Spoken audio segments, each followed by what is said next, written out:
How is everybody doing today?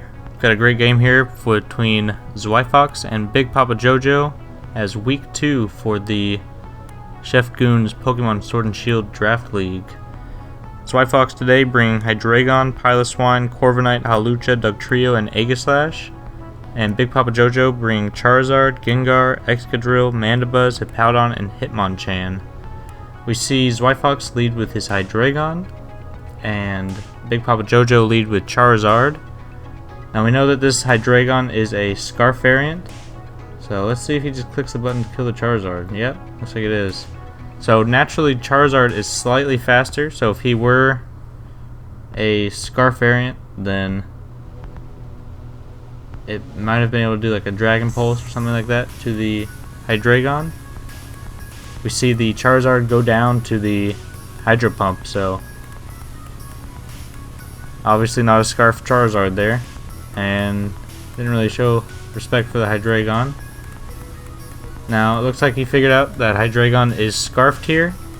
He knows that Hydro Pump it would do a good chunk to Gengar, I believe, but I don't think it would knock it out. It's not stab or anything from Hydreigon, even though it does have that very large special attack stat. He's going to bring in Corviknight here, hoping that the Gengar is not a Nasty Plot variant. It doesn't go for it. Let's see. Now, if you are Gengar here, or if you are BigPoppaJojo, I would assume that a Dazzling Gleam is trying to get that 4 times weakness from the Hydreigon.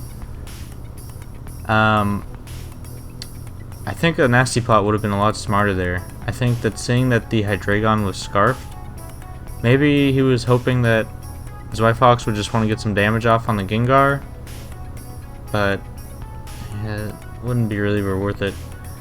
And we see him, he's also got a Tecton Thunderbolt here, so assuming the last move is Shadow Ball, probably Nasty Plot, T-Bolt, Dazzling Gleam, Shadow Ball. We see a nice U-turn for the priority there. I doubt Zweifox was predicting it to have Thunderbolt. Hydreigon coming back out. Now BigPoppaJojo has got to get away from here. So that showed him that, or that showed Zweifox that the Gengar is Black Sludge and not Scarf itself, which I believe is what he was fearing on the swap out. BigPoppaJojo stays in. That Dark Pulse is definitely going to OHKO the Gengar. We see that go down, so already 2 of BigPoppaJojo's big threats in Charizard and Gengar are knocked out by this Hydreigon. Now to counter it, he could go Hitmonchan and just go for a what I assume is a Choice Banded Mach Punch. Hydreigon is weak to Fighting type because of the Dark typing it's got. Taking a minute to decide. Sends out Hippowdon, setting up the Sand. He has the Excadrill, so Zweifox needs to assume that that is a Sand Rush variant. Corviknight can come out here. Not much Hippowdon can really go for it. He had to probably predict a Stealth Rocks. BigPoppaJojo is going. Oh, he's returning the Hippowdon. They send out Mandibuzz. That's an interesting swap off. Neither of these mons being hurt by the sand. Corviknight is the steel type, of course, and Mandibuzz has the overcoat ability, which means it doesn't get hurt by any powder moves or take damage from weather. Alright, Mandibuzz is just going to U-turn away. Gets to see that the Corviknight is slower. Goes back. What is his plan here? Doesn't really have much that can hit this guy.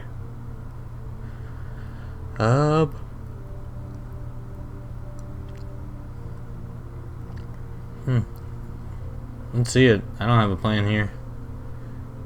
Maybe BigPoppaJojo knows something that we don't. Taking a minute to decide, so maybe we're just predicting a switch out from Corviknight for some reason, but Zweifox gets his Corviknight up to a nice healthy HP. Looks like it's going to be up to full with the leftovers here. We see Hitmonchan is faster than the Corviknight. Well, no, I guess we don't really know because of the sand. I do assume though the Corviknight is probably a bulky variant, so little to none in speed EVs. Because for super effective Fire Punch, Brave Bird definitely gonna OHKO the Hitmonchan. Yep, that goes down. This recoil is actually gonna hurt a lot too. Bring 40 HP left on the Corviknight. Leftovers heals him back up to about 4th of HP. Now BigPoppaJojo has to find something that can take out the rest of this guy. Excadrill comes out. I believe we have 4 turns of sand left. So he has to utilize that Sand Rush. We didn't see Mold Breaker, so have to assume Sand Rush here. Alright, Zweifox looking at a swap, I believe. Is he opting to stay in? Maybe he doesn't want the Excadrill to get up a Swords Dance. Iron Head. Trying to predict the switch. Ooh, Corviknight very low HP. He sees the Excadrill as Life Orb. That's very useful information. Not going to be the Choice Bands Sand Rush variant. Let's see what he wants to go into though. Currently there are no entry hazards on the field. Ooh, Dugtrio here means that this Excadrill is gone. BigPoppaJojo is going to get a little bit of chip off, or knock the Dugtrio down to its sash at least. Do that Sand Rush, allowing him to have double the speed in the sand, so he is going to be faster than the Dugtrio. This is going to be an Earthquake, take this guy out. Can't swap out because of that Arena Trap. So BigPoppaJojo here down to Mandibuzz and Hippowdon. Currently, Zweifox still has all 6 of his Pokemon. Corviknight about to die, but unless he gets up Stealth Rocks with that Hippowdon, he's still going to have to try to work on it. Mandibuzz comes in here. What could Zweifox do? Maybe go for a Stone Edge, or just swap off the Dugtrio, maybe sack it for something later. He's got really no reason to keep the Dugtrio though. Mandibuzz can just switch out because it's the flying type, doesn't get stuck with the Arena Trap. And Hippowdon is probably not going to be dealt a whole bunch from Dugtrio. He does have Screech on it though, so he could possibly weaken him down. Looks like Zweifox does decide to just go ahead and sack off this Dugtrio. Getting quite a good chunk on the Mandibuzz. Looks like it does around 40-45%. I think it's a good move for BigPoppaJojo to go ahead and get rid of that Dugtrio. At least get 1 kill over his shoulder. This is an Aegislash with weakness policy, right?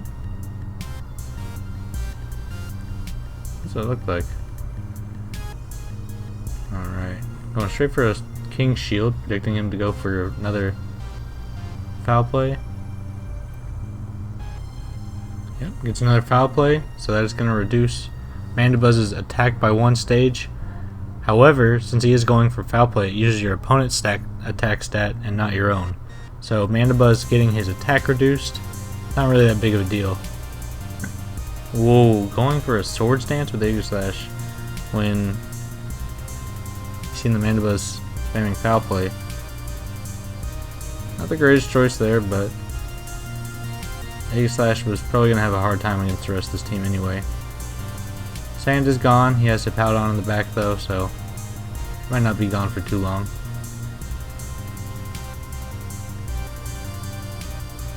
Alright, let's see what he can go for.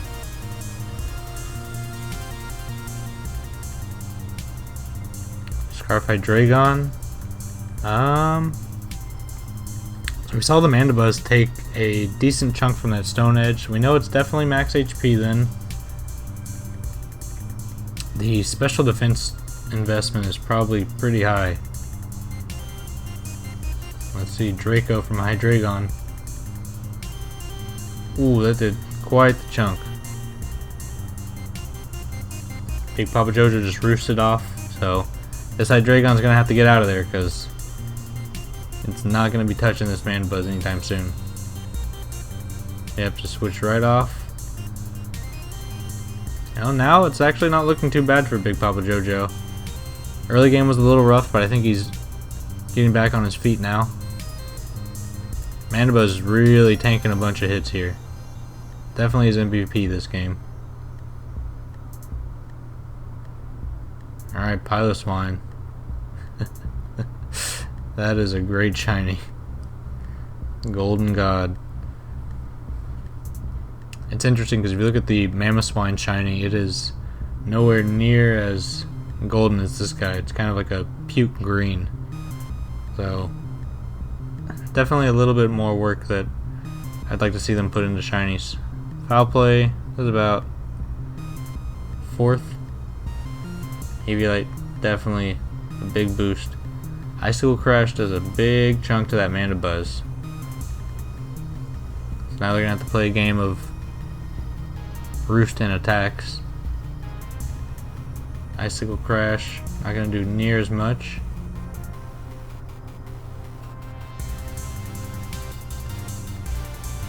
When you use the roost, it makes you lose your flying typing, so during that instant there when the Icicle Crash came out, it was just doing a small chunk because of Mandibuzz being considered as only a dark type. Icicle Crash, gonna do a big chunk again, not something you can't roost off. Whoa. Critical hit. Oh, that's rough for BigPoppaJojo. Oh, that's really rough. I'm not sure if Hippowdon can do this. That's definitely going to be trouble for him. Alright, Sand comes back out. Not really going to be a big problem here. Now the Piloswine has to get up, go for another Icicle Crash. Hippowdon just has to hit Earthquake, I believe. Piloswine is faster. Okay, interesting. I actually thought that the Hippowdon would be faster there. That does not do a bunch, so the Hippowdon is physically defensive, which tells Zweifox that he can just bring out the Hydreigon after this Piloswine gets killed. And just Icicle Crash again. No reason. Ooh, that's a lucky dodge for him. Although I don't believe that it's going to be able to survive a Draco Meteor from the Hydreigon next. Alright, Hydreigon coming right out here. He can go for that Hydro Pump. That was a very good tech choice for going against BigPoppaJojo. Definitely a good decision on Zweifox's part. Yep, Hydro Pump comes out and it connects, and that's going to be dead Hippowdon. So I thought that was a pretty good game between Zweifox and BigPoppaJojo. If you haven't already, go ahead and hit that subscribe button, hit that notification bell so you can check up on our next videos, and everybody have a great day.